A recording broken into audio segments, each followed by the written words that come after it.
G'day. Another beautiful sunny day up here in Brisbane. Today is the 19th of July, and on 19th of July 1916, Australian military forces had their introduction to the fighting on the Western Front in World War One.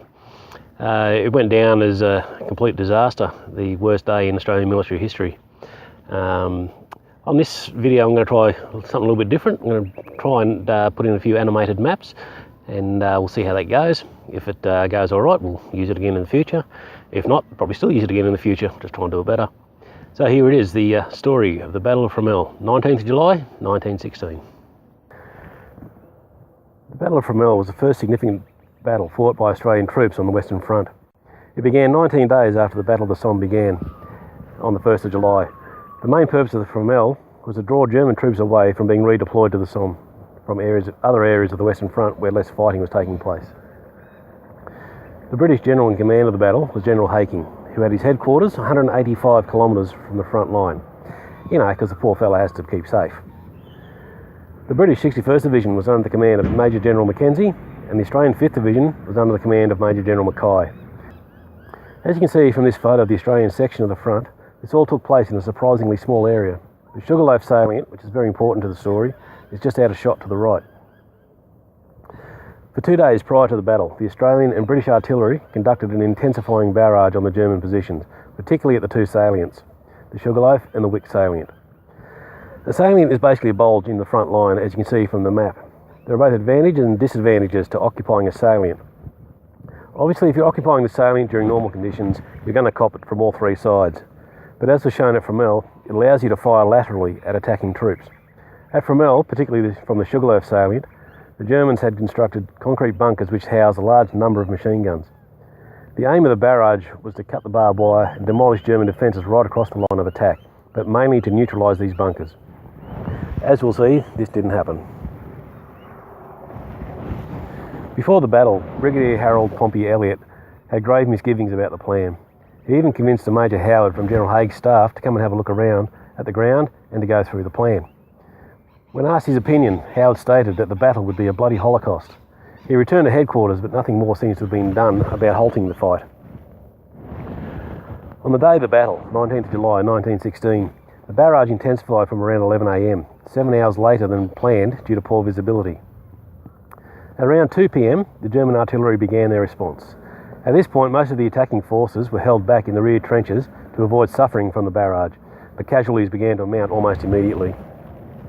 An anonymous NCO, or non-commissioned officer, from the 14th Brigade, commenting on the German barrage, stated at this point, "The first thing that struck you was the shells were bursting everywhere, mostly high explosive, and you would see machine guns knocking bits off the trees in front of the reserve line and sparking against the wire. When men looked over the top, they saw no man's land leaping up everywhere in showers of dust and sand." At 5:15, the English brigades commenced their attack by charging out through sally ports they had cut out into no man's land. A sally port is a small tunnel with a trapdoor roof at the end. At the time of the battle, the trapdoor was thrown open and the infantry charged out. This was supposed to lessen the amount of time that the soldiers were exposed while crossing no man's land, but all it achieved at Fromelles was to allow the German machine gunners to concentrate their fire at a few points along the line, and the English soldiers were slaughtered as they emerged, with their bodies piling up around the exits. The Australians moved forward from the reserve trenches about 5:40 p.m, but the communication trenches going forward were blocked with dead and wounded soldiers and collapses from the artillery, so the majority of men had to make their way forward over open ground, through the German barrage and machine gun fire. At 6 p.m, the main battle commenced for the Australians. The 8th, 14th and 15th Brigades moved forward into no man's land and were immediately targeted by the machine guns to their front, but also from the unsuppressed guns on the Sugarloaf. The 15th Brigade, attacking closest to the Sugarloaf, suffered the worst of the fire. As Captain Gerhard of the Bavarian Reserve Regiment described, a barrage of machine gun, small arms and artillery fire mowed down the attacking enemy like a scythe. Only a small number reached our wire and were shot down there. Fighting with the Bavarians at the Sugarloaf was a young corporal from Austria on the far left of this photo. One of the great what-ifs of the 20th century involved this young man at the Sugarloaf, and the main what-if is, what if the barrage had been more effective and the attack successful? The 20th century would have turned out much differently. Do you recognise him? How about now? Yep, if the barrage of the Sugarloaf had been more effective, Adolf Hitler may have been killed in 1916. and the whole of World War II may have been avoided, but it was not to be. Further along the line, the 8th and 14th Brigades fared a little better, although they too suffered heavy casualties.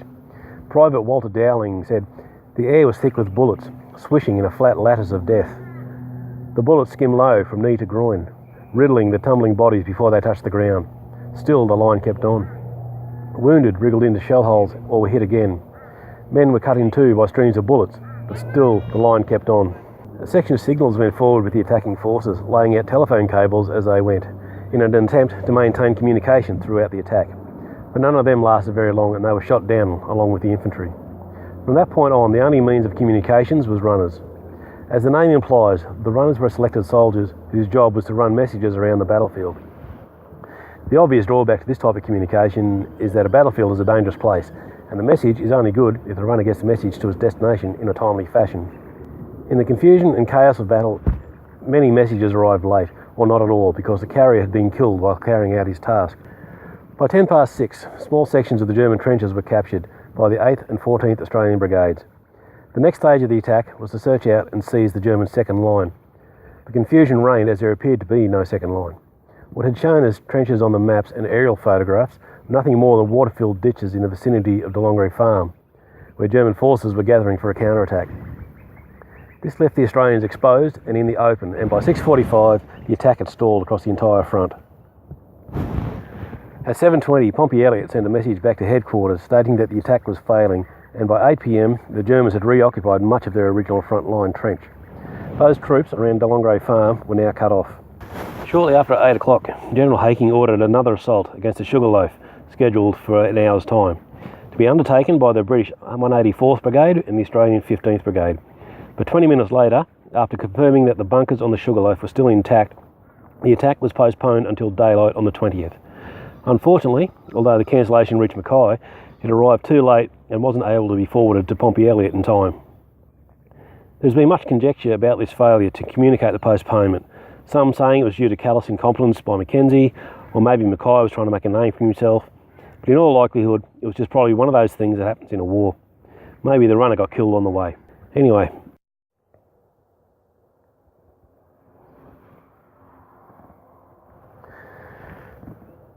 the Battle of Fromelles was...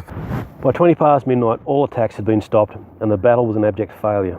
Many isolated pockets of troops were stuck in no man's land or behind German lines. No order to retreat had been given by this stage, and so these men held on and prepared themselves for whatever was coming their way, and many were killed while holding off German counterattacks. By 5:10 a.m, a general retreat was ordered, and the troops were told to find their way back to their lines. Obviously, this is easier said than done when the enemy is between you and your lines. Many men working their way back were killed. Troops who were already in the home trenches told of watching on helplessly as these men were shot down while running back. The 14th Brigade was one of the last to fall back and were met by a large German counterattack at 8 a.m. Sergeant Archibald Winter of the 56th Battalion describes the attack. God knows which way he came from, we didn't. He appeared to come in from every direction. We were unsupported, and consequently French could come in on our flanks. They had snipers everywhere, and our men were falling fast. Then we got into close quarters with the bombs, but we were only a handful, and Fritz was there in his thousands. It was believed that Captain Norman Kibbins led the last of the assaults attempting to return to Australian lines. As he climbed over the parapet, he was shot through the neck and killed. By 9:30 on the 20th of July 1916, the Germans declared they had won the battle.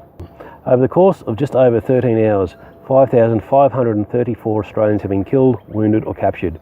The British suffered around 2,000 casualties, and the end result was nothing. No ground had been gained, no ground lost. Everyone, except the thousands of dead and wounded, were exactly where they were before it all began, 24 hours earlier.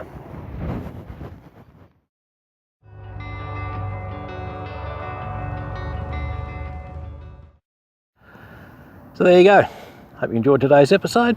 If you want to be advised when new episodes are posted, just click on the subscribe button. It's down there somewhere. If you want to find out what I'm up to, go to my website at warwickoneil.com. If you want to check out my blog site, it's notyouraverageIdiot.net, where I blog on all sorts of things from four-wheel driving, single parenting, whatever comes into my head.